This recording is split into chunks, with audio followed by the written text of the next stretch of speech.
미국 최대 공항에서 충격적인 일이 벌어졌습니다. 우리 공항이 미천한 동양인들에게 먹히고 있어. 뉴욕 JFK 국제공항이 한 나라의 관광객들 때문에 완전히 뒤집어지고 있다는 소식입니다. CNN 보도팀의 20년차 기자가 포착한 놀라운 현장. 공항 시스템 자체가 이들의 방식을 따라가기 시작했습니다. 심지어 미국의 호텔과 레스토랑까지 이들을 위해 완전히 바뀌고 있다고 합니다. 더욱 충격적인 것은 이 모든 변화의 시작이 우리 부모님 세대의 가슴 아픈 사연에서 비롯되었다는 사실입니다. 한국에 있는 한 요양원 어르신들이 뉴욕 여행에서 들려주는 한이 맺힌 이야기, 그리고 그 속에 담긴 눈물나는 반전. 우리가 미처 몰랐던 대한민국의 위대한 힘, 그리고 전 세계를 감동시킨 우리들의 이야기. 지금 바로 시작됩니다. 해당 사연은 해외 커뮤니티에 올라온 제프리 씨의 실제 사연을 바탕으로 재구성된 스토리입니다. 안녕하세요. 감동 스토리는 수익금 10%를 소아암 아이들을 위해 기부하고 있으니 많은 시청 부탁드립니다. 그럼 오늘의 감동 스토리 시작합니다. 그 전에 잠깐! 구독과 좋아요, 알림 설정은 무료. 꼭 부탁드릴게요. 저는 CNN 방송국의 탐사보도기자 제프리 코넬입니다. 20년 동안 국제부 기자로 일하면서 전쟁터에서부터 국제분쟁 현장까지 수많은 사건을 취재해왔죠. 그동안 제가 써온 기사들은 퓰리처상 후보에도 여러 번 올랐습니다. 하지만 제가 오늘 여러분께 들려드릴 이야기는 그 어떤 특종보다도 놀라운 것이었습니다. 지난달 어느 날이었습니다. 평소처럼 커피 한 잔을 들고 뉴욕 국제공항에 도착했죠. 공항의 일상적인 모습을 취재하러 간 것뿐이었는데 그날 목격한 광경은 제 인생을 완전히 바꿔놓았습니다. 제프, 자네 왔군. 오늘은 특별한 걸 보여주지. 공항에서 30년 넘게 근무한 수석 운영관리자 마이클 브라운이 저를 반갑게 맞이했습니다. 그의 얼굴에는 뭔가 심상치 않은 표정이 깃들어 있었죠.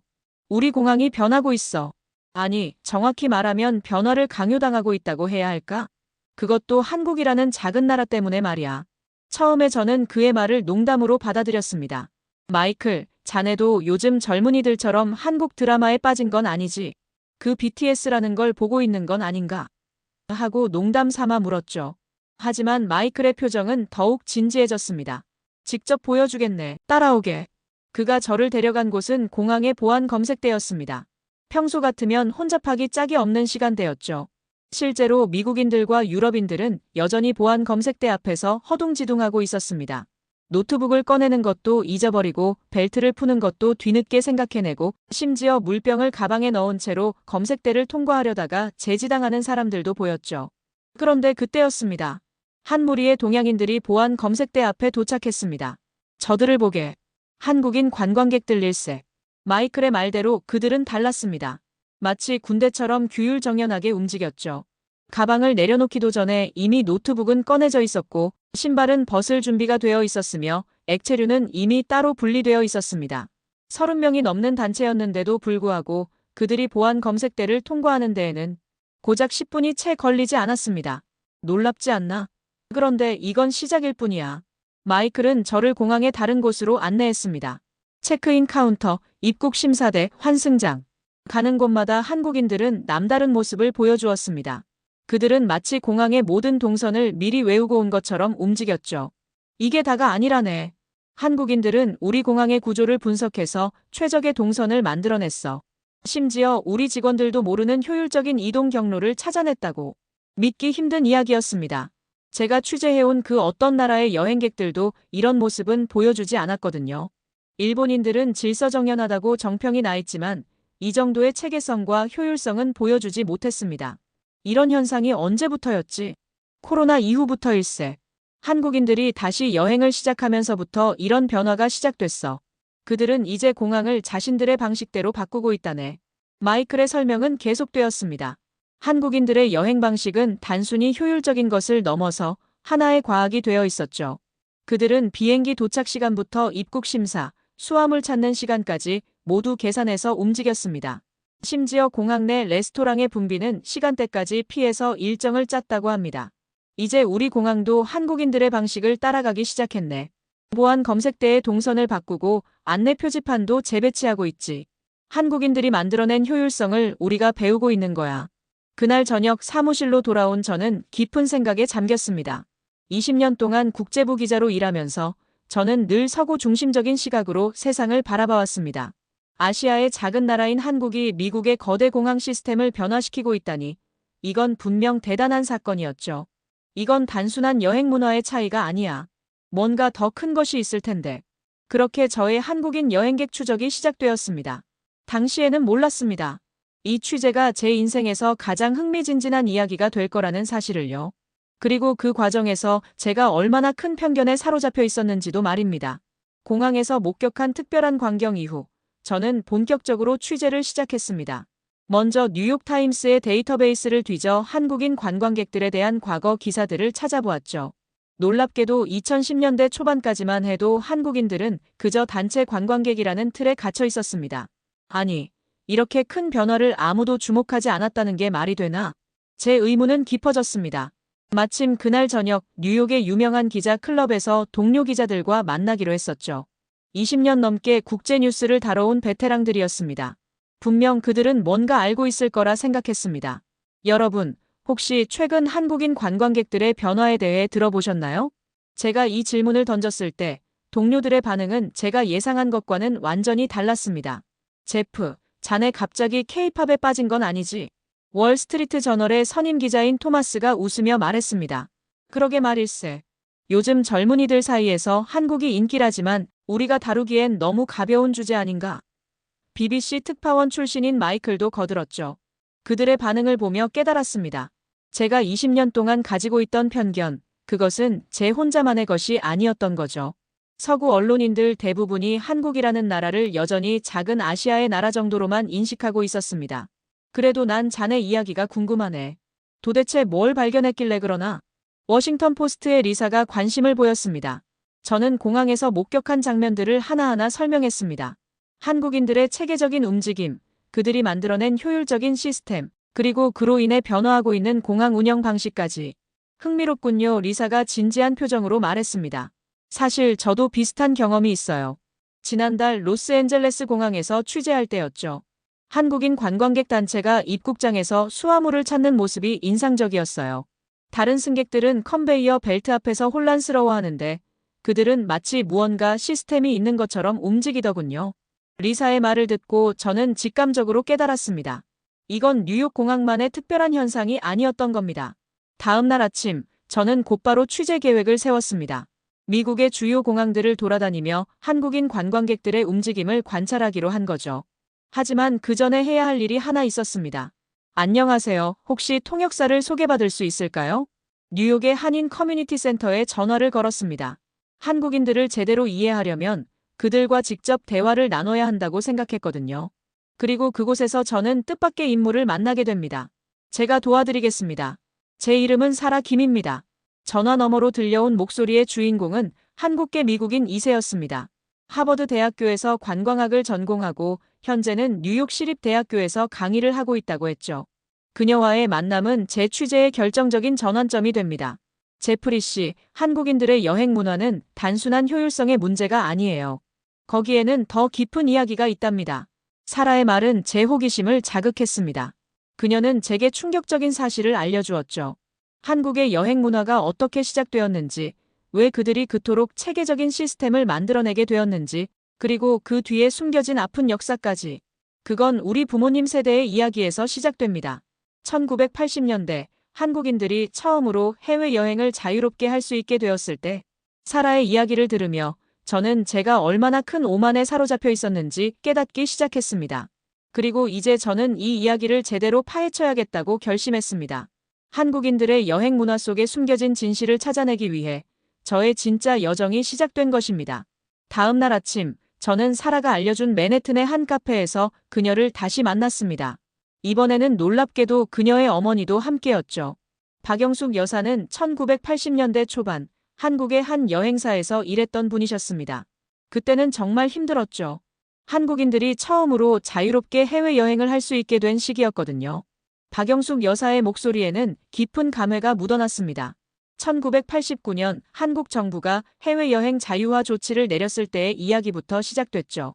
처음에는 정말 큰 혼란이 있었어요. 여권을 처음 만들어보는 사람들이 대부분이었고 비행기를 처음 타보는 분들도 많았죠. 공항에서 길을 잃어버리는 일은 다반사였고 현지에서 사기를 당하는 경우도 많았습니다. 그녀의 말을 들으며 저는 깊은 충격을 받았습니다. 제가 본 체계적이고 효율적인 한국인 관광객들의 모습 뒤에는 이런 아픈 역사가 숨어 있었던 겁니다. 그래서 우리는 시스템을 만들기 시작했어요. 여행객들이 겪는 모든 어려움을 기록하고 해결책을 찾아 나갔죠. 처음에는 단순한 체크리스트에 불과했지만 점차 하나의 매뉴얼이 되어갔습니다. 박영숙 여사는 당시 사용했던 여행 매뉴얼을 보여주셨습니다. 낡은 수첩에는 빼곡하게 메모가 적혀 있었죠. 공항에서의 동선부터 비상시 대처 방법까지 모든 것이 꼼꼼하게 정리되어 있었습니다. 이게 바로 우리 부모님 세대가 만들어낸 유산이에요. 사라가 말을 이었습니다. 지금 한국인들의 여행 문화는 이런 시행착오와 노력의 결과물이죠. 그들의 이야기를 들으며 저는 새로운 사실을 하나 더 발견했습니다. 한국인들의 여행 방식은 단순한 효율성 추구가 아니었습니다. 그것은 실수와 시행착오를 줄이고 모두가 안전하고 즐겁게 여행할 수 있도록 하는 배려의 산물이었던 거죠. 그런데 정말 놀라운 건 따로 있어요. 사라가 의미심장한 표정으로 말했습니다. 이 시스템이 만들어진 과정에서 한국인들만의 특별한 문화가 더해졌다는 거죠. 그녀의 말에 호기심이 생겼습니다. 어떤 문화를 말씀하시는 건가요? 바로 정문화예요. 한국인들은 서로를 배려하고 돕는 것을 당연하게 생각하거든요. 여행 중에 누군가 어려움을 겪으면 다른 사람들이 자연스럽게 도와주죠. 이런 문화가 여행 시스템에도 녹아들어갔어요. 실제로 제가 본 한국인 관광객들 사이에서도 이런 모습이 보였습니다. 짐이 많은 노인을 자연스럽게 돕고 길을 잃은 사람이 있으면 함께 찾아주는 모습들이었죠. 그리고 여기에 한국인들의 빨리빨리 문화도 한몫했죠. 박영숙 여사가 웃으며 말씀하셨습니다. 우리는 항상 시간을 아끼려고 해요. 하지만 그건 단순히 서두르는 게 아니라 더 많은 것을 경험하고 싶은 열망 때문이에요. 갑자기 마이클이 했던 말이 떠올랐습니다. 한국인들이 찾아낸 공항의 효율적인 동선에 대한 이야기였죠. 그들은 단순히 빨리 움직이기 위해서가 아니라 제한된 시간 안에 더 많은 경험을 하기 위해 그런 시스템을 만들어냈던 겁니다. 그런데 제프리 씨, 아직 제가 말씀드리지 않은 가장 중요한 이야기가 하나 남았어요. 사라의 말에 저는 귀를 기울였습니다. 그녀가 들려준 이야기는 제가 상상도 하지 못했던 놀라운 것이었죠. 그리고 그 이야기는 제가 한국인들을 바라보는 시각을 완전히 바꿔놓게 됩니다. 우리 할머니 세대의 이야기를 들려드릴게요. 사라의 눈빛이 깊어졌습니다. 그녀가 들려준 이야기는 제 마음을 크게 울렸습니다. 1950년대 한국전쟁 이후의 이야기였죠. 우리 할머니는 평생 한 번도 해외여행을 하지 못하셨어요. 그렇게 꿈꾸셨던 일본 여행, 딱 한 번만이라도 가보고 싶다고 하셨는데 사라의 목소리가 살짝 떨렸습니다. 그녀의 어머니 박영숙 여사는 조용히 딸의 어깨를 감싸 안았죠. 할머니뿐만이 아니었어요. 그 시대 대부분의 한국인들은 해외여행이란 건 꿈도 꾸지 못했죠. 먹고 살기도 힘들었으니까요. 박영숙 여사가 말을 이어갔습니다. 그래서 우리 세대는 다짐했어요. 우리 부모님이 못 이루신 꿈을 우리가 대신 이뤄드리자고요. 그리고 그 여행이 완벽해야 한다고 생각했죠. 순간 제 머릿속에서 퍼즐이 맞춰지기 시작했습니다. 한국인들의 체계적인 여행 방식, 그것은 단순한 효율성의 추구가 아니었습니다. 그들의 부모 세대가 이루지 못한 꿈을 온전히 이루고자 하는 마음이 담겨 있었던 거죠. 그런데 더 놀라운 건 따로 있었어요. 사라가 말했습니다. 1980년대 후반 처음으로 해외여행이 자유화됐을 때 가장 많이 떠난 사람들이 누구였는지 아세요? 저는 고개를 저었습니다. 바로 노인분들이었어요. 평생 일만 하시다가 은퇴하신 분들, 자식들을 다 키우고 처음으로 여유가 생긴 분들이었죠. 하지만 그분들은 여행이 서툴러서 많은 어려움을 겪으셨어요. 박영숙 여사가 당시를 회상하며 말씀하셨습니다. 공항에서 길을 잃어 비행기를 놓치는 일도 많았고 현지에서 사기를 당하기도 하셨어요. 그걸 보면서 우리는 시스템을 만들어야겠다고 결심했죠. 처음에는 단순했어요. 공항에서 어르신들이 자주 헤매시는 구간에 화살표를 그려둔다거나 비행기 탑승 시간을 미리미리 알려드리는 정도였죠. 하지만 점차 그 시스템은 진화했습니다. 사라가 스마트폰을 꺼내 보여주었습니다. 거기에는 한국의 여행 애플리케이션이 실행되고 있었죠. 실시간으로 항공편 정보가 업데이트되고 주요 관광지의 혼잡도가 표시되며 심지어 현지 병원 정보까지 한글로 제공되고 있었습니다. 이런 모든 시스템이 처음에는 어르신들을 위해 만들어졌어요. 그분들이 편하게 여행하실 수 있도록요. 그리고 이제는 이 시스템이 전 세계 여행자들의 표준이 되어가고 있죠. 그들의 이야기를 들으며 저는 깊은 감동을 받았습니다. 제가 처음에 군대 갔다고 생각했던 한국인들의 여행 방식은 사실 가족을 위한 따뜻한 배려에서 시작된 것이었습니다. 부모님 세대의 꿈을 이루고자 하는 마음, 어르신들을 배려하는 마음, 그리고 누구나 쉽고 안전하게 여행할 수 있도록 하는 진심 어린 노력. 자, 이제 우리가 준비한 깜짝 일정이 있어요. 사라가 환하게 웃으며 말했습니다. 지금 뉴욕 공항에 특별한 손님들이 도착하시거든요. 직접 한번 보시면 좋을 것 같아요. 저는 그들을 따라 다시 공항으로 향했습니다. 그리고 그곳에서 저는 제 기자 인생에서 가장 감동적인 장면을 목격하게 됩니다. 한국의 어느 요양원에서 온 어르신들의 첫 해외여행 모습이었죠. 공항 도착장에는 특별한 손님들을 맞이하기 위한 준비가 한창이었습니다. 한국의 실버케어 여행 전문가들이 이미 와 있었고, 공항 직원들도 평소와는 다른 분주한 모습이었죠. 저는 사라에게 물었습니다. 도대체 어떤 분들이 오시는 건가요? 부산의 한 요양원에서 어르신들이 오십니다. 평균 연세가 80세가 넘으시는데 대부분 평생 처음으로 해외여행을 하시는 거예요. 그때였습니다. 입국장 게이트가 열리고 휠체어를 탄 어르신들이 한 분 한 분 나오기 시작했습니다. 그분들의 얼굴에는 말로 표현할 수 없는 감동과 설렘이 가득했습니다. 우리 어머니가 그토록 가보고 싶어 하셨는데. 첫 번째로 나오신 김옥순 할머니는 눈시울을 붉히셨습니다. 올해 85세인 김 할머니는 6.25 전쟁 때 부모님을 여의고 동생들을 키우느라 평생을 고생하셨다고 합니다. 어머니는 늘 말씀하셨어요. 언젠가는 비행기 타고 하늘 위로 올라가서 구름도 만져보고 싶다고. 근데 그 소원을 못 이루시고 돌아가셨지요. 할머니의 말씀에 저도 모르게 눈물이 났습니다. 한국전쟁 이후 그 힘든 시기를 겪으신 분들에게 해외여행은 그저 꿈 같은 이야기였을 테니까요. 처음에는 많이 망설였어요. 내가 이 나이에 무슨 해외여행이냐며. 두 번째로 나오신 박성철 할아버지의 말씀이었습니다. 올해 88세이신 박 할아버지는 평생 부산 부둣가에서 어부로 일하셨다고 합니다. 그런데 요양원에서 이렇게 세세하게 준비해 주시니까 용기가 났죠. 젊은 친구들이 우리를 위해서 이렇게까지 해준다는 게 고맙기도 하고. 할아버지의 목소리가 떨렸습니다. 그분의 주름진 손에는 꼭 쥐고 계신 것이 있었습니다. 낡은 흑백 사진 한 장이었죠. 우리 아내 사진입니다. 작년에 먼저 가셨는데 평생 한 번이라도 해외여행 가보는 게 소원이었거든요. 이제라도 아내 사진이라도 들고 와서 보여주고 싶었습니다. 그 순간 저는 깨달았습니다. 한국인들의 여행 문화에는 이런 가슴 아픈 역사와 뜨거운 효심이 담겨 있었던 거예요. 젊은 세대들이 만들어낸 체계적인 여행 시스템은 단순한 편리함이 아닌 부모님 세대의 못다 이룬 꿈을 이루어드리기 위한 정성이었던 겁니다. 입국장에는 점점 더 많은 어르신들이 나오셨습니다. 모두 20분이 넘는 분들이었는데 한 분 한 분의 사연이 저를 울렸습니다.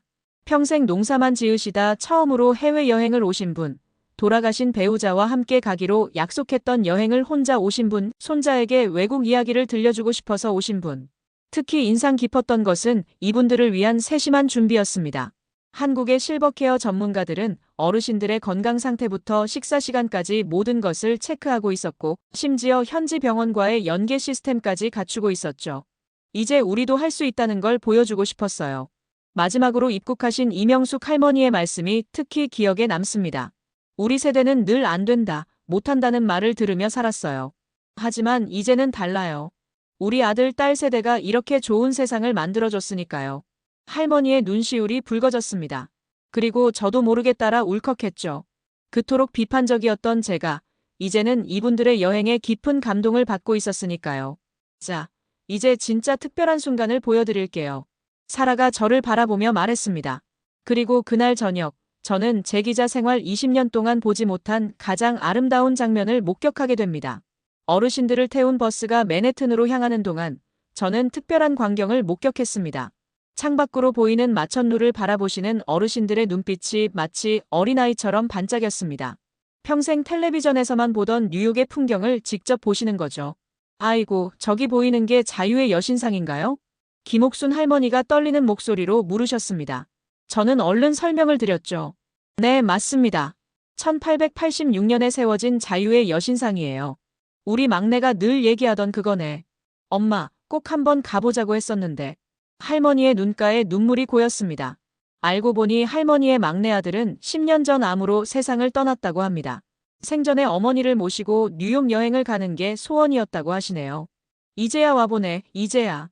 우리 아들이 보고 싶어 하던 이곳에. 그때였습니다. 버스 안에서 잔잔한 노래가 흘러나왔습니다.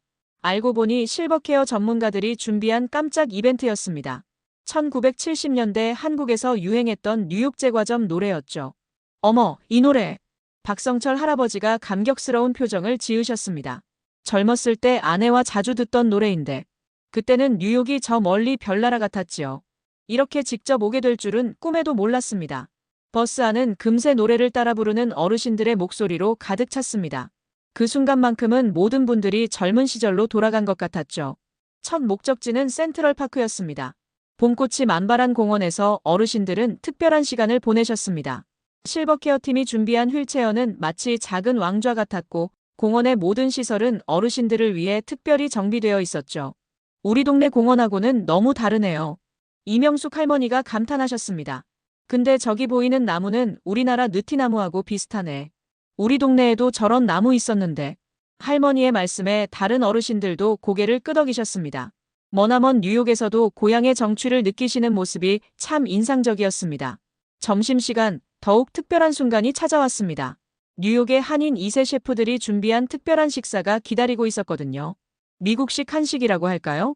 뉴욕의 재료로 만든 한국 가정식이었습니다. 이렇게 맛있는 된장찌개는 처음이네. 김옥순 할머니가 감격스러워 하셨습니다. 우리나라 된장으로 끓였나요? 네, 할머니. 어머니가 보내주신 된장으로 만들었어요. 셰프가 대답했습니다. 알고 보니 그는 한국에서 어머니가 직접 담근 된장을 부쳐받아 이날을 위해 아껴두었다고 합니다. 우리 어머니도 된장을 담그셨는데 순간 할머니의 눈시울이 붉어졌습니다. 그리고 그 순간 저는 깨달았습니다. 이분들에게 이번 여행은 단순한 관광이 아니었습니다. 그건 평생을 바쳐 자식을 키우시느라 포기해야 했던 꿈을 이루는 시간이었고 돌아가신 부모님과 배우자를 추억하는 시간이었으며 동시에 후손들에게 자랑스러운 이야기를 들려주실 수 있는 특별한 선물이었던 거죠. 제프리 씨, 저기 보세요. 사라가 제 팔을 잡았습니다. 센트럴파크의 석양을 배경으로 어르신들이 모여 사진을 찍고 계셨습니다. 그런데 그 모습이 어쩐지 달라 보였습니다. 뭔가 이분들이 달라진 것 같지 않나요? 사라의 말이 맞았습니다. 아침에 공항에서 만났을 때의 수줍고 조심스러운 모습은 온데간데 없고 이제는 당당하고 자신감 넘치는 표정이셨죠. 마치 오랜 세월 동안 가슴에 품어왔던 무거운 짐을 내려놓은 것처럼 편안해 보이셨습니다. 그리고 그날 저녁 엠파이어 스테이트 빌딩 전망대에서 저는 제 기자 인생에서 가장 아름다운 순간을 맞이하게 됩니다. 해가 저물기 시작할 무렵 우리는 엠파이어 스테이트 빌딩에 도착했습니다. 86층 전망대로 향하는 엘리베이터 안에서 박성철 할아버지가 제게 말을 건네셨습니다. 제프리 씨, 내가 젊었을 때 꾸던 꿈이 하나 있었다오. 할아버지는 주름진 손으로 낡은 지갑을 꺼내셨습니다. 그 안에는 오래된 잡지에서 오려낸 듯한 엠파이어 스테이트 빌딩 사진이 있었죠. 1975년 우리 동네에 처음으로 컬러 텔레비전이 들어왔을 때 이 건물을 처음 봤어요. 그때 아내랑 약속했죠. 언제까는 꼭 이곳에 함께 가보자고. 할아버지의 목소리가 떨렸습니다. 근데 아내는 그 약속을 지키지 못하고 떠났지요. 그래서 오늘 이렇게라도 데려왔습니다. 할아버지 손에 들린 아내의 사진을 보며 저는 그만 눈시울이 붉어졌습니다. 그때였습니다. 전망대에 도착하자 우리를 놀라게 하는 광경이 펼쳐졌습니다. 어머나, 저게 뭐예요? 전망대는 한국의 전통 혼례식장으로 꾸며져 있었습니다. 알고 보니 실버케어 팀이 준비한 특별한 이벤트였죠. 뉴욕 한인 2세들이 전통 혼례복을 입고 어르신들을 맞이했습니다. 오늘 이 자리에서 여러분의 못다 이룬 꿈을 이루어드리고 싶었습니다. 사라가 떨리는 목소리로 말했습니다. 우리 부모님 세대가 전쟁과 가난 때문에 제대로 된 혼례식도 못 올리신 분들이 많다고 들었어요. 그래서 준비했습니다. 순간 전망대는 눈물바다가 되었습니다. 특히 박성철 할아버지의 모습은 잊을 수가 없습니다. 할아버지는 떨리는 손으로 아내의 사진을 꺼내 들고 전통 혼례복을 입은 채 서 계셨습니다. 여보, 우리가 49회 전에 못한 혼례를 이제야 하네요. 뉴욕의 석양을 배경으로 진행된 특별한 의식이었습니다. 어르신들은 한 분 한 분 나오셔서 돌아가신 배우자의 사진과 함께 전통 혼례 의식을 치르셨습니다.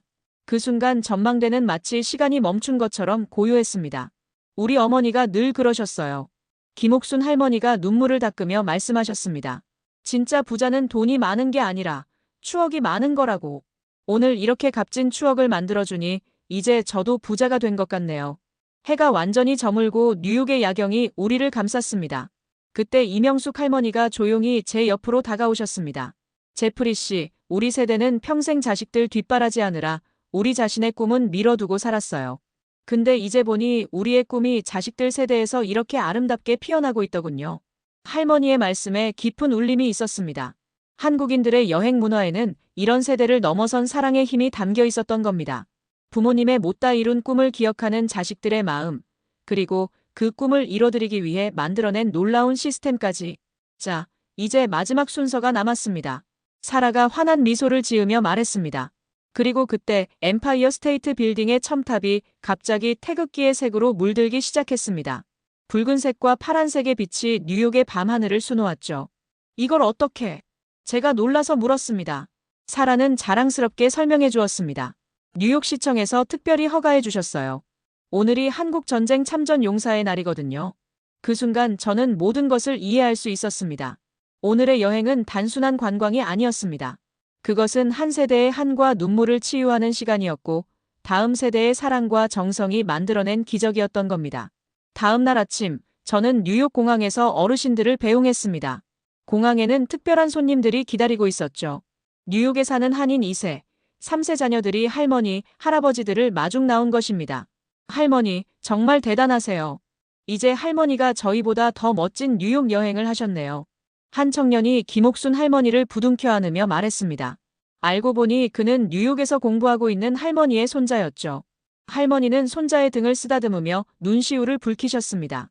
이제 나도 너희들한테 뉴욕 이야기를 들려줄 수 있게 됐구나. 엠파이어 스테이트 빌딩에서 본 야경이 얼마나 예쁜지, 센트럴파크의 봄 향기가 얼마나 좋은지. 그때였습니다. 공항 방송이 울렸습니다. 하지만 평소와는 다른 특별한 방송이었죠. 존경하는 한국의 어르신 여러분, 뉴욕 국제공항을 이용해 주셔서 감사합니다. 한국어와 영어로 번갈아 나오는 방송이었습니다. 알고 보니 공항 직원들이 준비한 깜짝 이벤트였죠. 여러분 덕분에 우리 공항이 더 나은 곳으로 변화하고 있습니다. 여러분의 자녀 세대가 만들어낸 체계적인 여행 문화는 이제 전 세계의 표준이 되어가고 있습니다. 방송을 들으며 박성철 할아버지가 제게 말씀하셨습니다. 제프리 씨, 우리가 어려웠을 때 미국은 우리나라를 도와줬지요. 그 은혜를 우리는 잊지 않고 있습니다. 이제는 우리 자식 세대가 그 은혜를 갚고 있는 것 같아 뿌듯합니다. 할아버지의 말씀에 깊은 울림이 있었습니다. 한국의 여행 문화는 단순한 관광 방식의 변화가 아니었습니다. 그것은 세대를 이어온 사랑과 감사의 표현이었고 더 나은 세상을 만들어가는 작은 실천이었던 겁니다.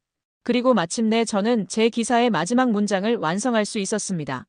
한국인들이 만들어낸 새로운 여행 문화는 단순한 관광 혁신이 아닙니다. 그것은 부모님의 꿈을 기억하는 자식들의 마음이고 전쟁의 상처를 치유하는 화해의 제스처이며 더 나은 미래를 향한 세대 간의 약속입니다. 이제 제 눈에는 모든 것이 달라 보입니다. 공항에서 질서정연하게 움직이는 한국인들의 모습이 더 이상 군대 같다고 느껴지지 않습니다. 그들의 모습에서 저는 이제 깊은 사랑과 존경을 봅니다. 한 달 뒤, 제 기사는 뉴욕타임스의 표지를 장식했습니다.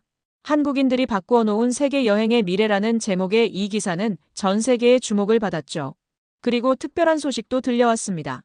제프리 씨, 우리 요양원 어르신들의 이야기를 보고 전 세계에서 연락이 오고 있어요. 다른 나라 요양원들도 이런 프로그램을 시작하고 싶다고 하네요. 사라의 전화를 받으며 저는 생각했습니다. 이제 한국인들의 여행 문화는 새로운 여정을 시작하고 있는 겁니다. 그것은 단순히 효율적인 여행 방식을 전파하는 것이 아닙니다. 세대 간의 사랑, 역사의 화해, 그리고 더 나은 미래를 향한 희망을 전하는 여정인 것이죠. 자식 세대가 부모의 꿈을 기억할 때 새로운 역사가 시작됩니다. 이제 저는 이 말의 진정한 의미를 압니다. 한국인들은 여행이라는 작은 일상을 통해 우리에게 큰 가르침을 주었습니다. 서로를 이해하고 배려하는 마음, 과거를 잊지 않되 미래를 향해 나아가는 지혜, 그리고 무엇보다 사랑하는 이들의 꿈을 기억하고 이루어주는 따뜻한 마음까지. 이제 뉴욕 공항에서는 매일 아침 한국어 안내방송이 나옵니다. 그리고 그 방송을 들을 때마다 저는 생각합니다. 우리는 모두 누군가의 꿈을 이어가는 여행자라는 것을요. 그리고 그 여행이 우리를 더 나은 곳으로 이끌어줄 것이라는 희망을 가져봅니다. 마지막으로 여러분은 어떤 여행 스타일을 선호하시나요? 즉흥적인 여행 vs 한국식 최적화된 여행 댓글로 여러분의 의견을 남겨주세요. 오늘의 사연 어떠셨나요? 감동 스토리는 여러분의 의견을 존중합니다. 조언해 주실 부분이 있다면 댓글로 남겨주세요. 감동 스토리 채널 구독 후 사연자분께 응원의 댓글을 달아주시면 감사한 마음을 담아 두 분을 추첨하여 직접 선물을 보내주신대요. 당첨자는 다음 영상을 통해 확인해주세요. 감동을 받으셨다면 구독과 좋아요, 알림도 꼭 눌러주세요. 끝까지 시청해주셔서 진심으로 고맙습니다. 지금까지 따뜻한 이야기를 전하는 감동 스토리였습니다. 구독자 여러분, 오늘도 행복한 하루 되세요. 사랑합니다.